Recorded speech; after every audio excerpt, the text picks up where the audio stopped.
Hi everyone. So welcome back. Glad to have you again. So what we'll be doing today is kicking off chapter 11. And in doing so, I thought we would talk about Pepsi, PepsiCo.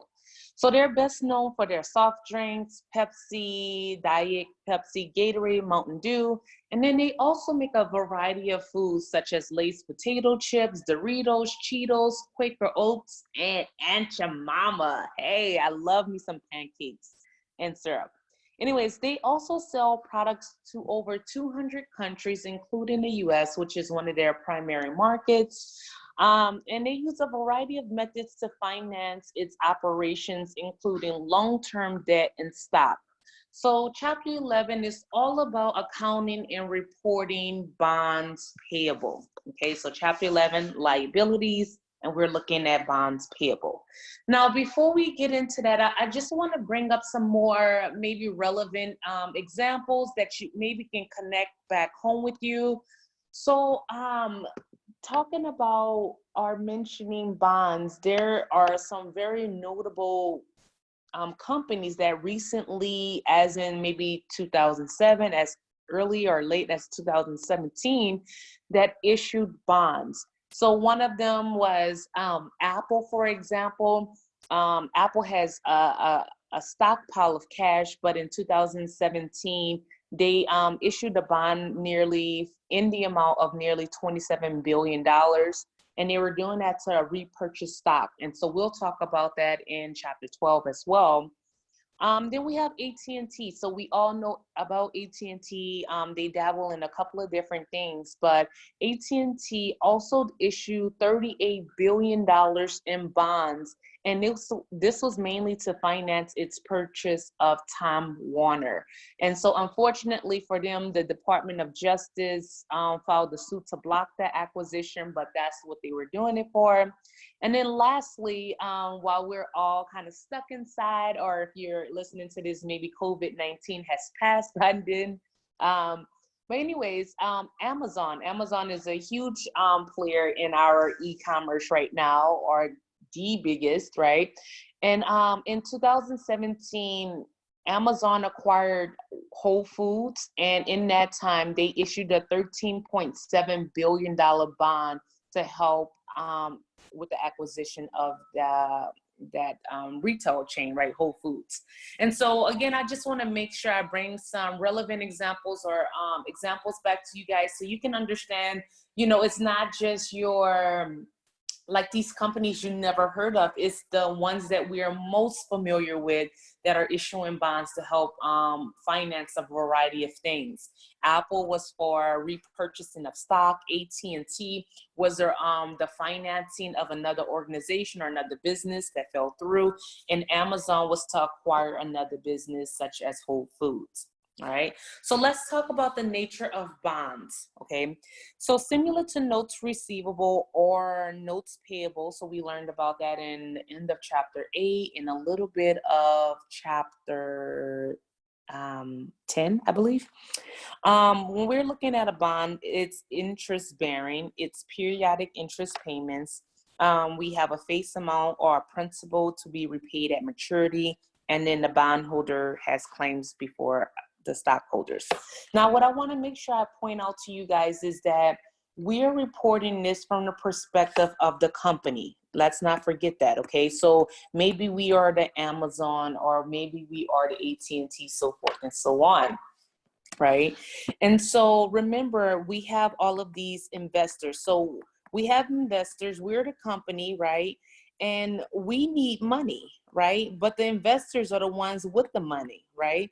And so as a part of issuing a bond, people or investors are willing to give you the money you need to maybe do an acquisition if you promise to pay them interest, right?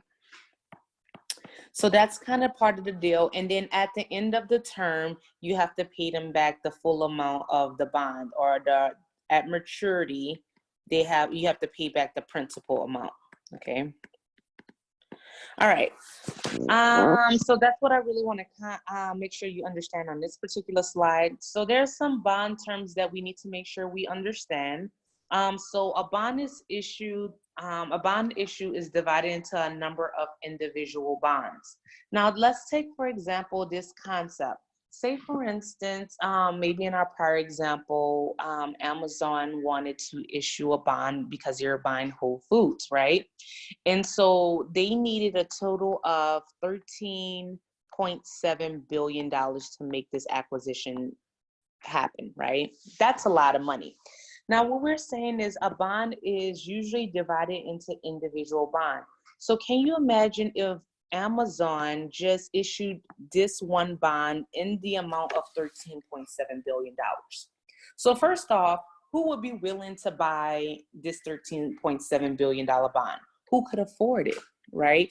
And so even if you can think of maybe some hedge funds or maybe your Bill Gates of the world and Mark Cuban, so forth and so on of the world, no one would be willing to invest all of their money into one bond.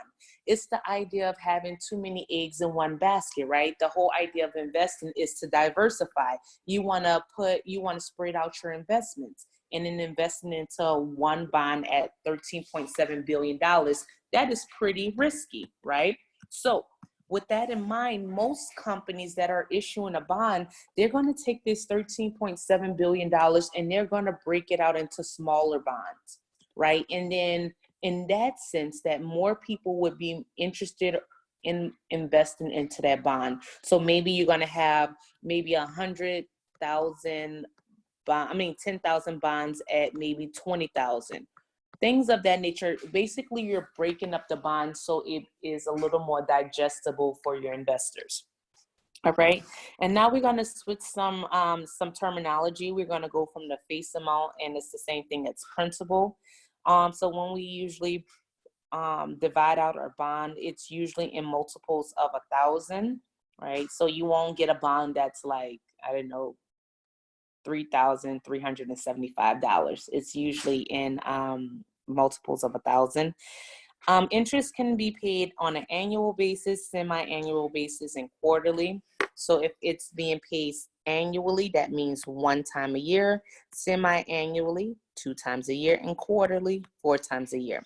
Now I put a star next to semi-annually because that's the one where we'll focus mostly on in this chapter, where the company, such as an Amazon or AT&T, Pepsi, they will be paying interest twice a year, every year for the length of their bond. Now, a bond indenture is a contract between a company issuing a bond and the bondholder. So if we have Amazon, right, and they issue a bond and they're going to issue the bond to the investor, the contract between the two of them is called a bond indenture. It is again, a contract with terms and all of that information on the bond. All right, so bond terms. If you Google this, you can also see this. So I won't read so much into it. I'm just going to mention that there's 2 types of bonds. There's a term bond and a serial bond, and also other types of bonds such as convertible bonds and callable bonds. So take a second, just read through that, and it will all make sense. All right, so let's talk about proceeds from a bond, okay? So when we're talking about the proceeds from a bond, it actually depends on a number of different things. And that list is listed at the very top, which I have here. It depends on the face amount of the bond, the face amount of the principal, the interest rate on the bond, and the market rate of interest of a similar bond. Now that's very, very important because again, it all depends on how much maybe a singular or another bond is selling for, okay?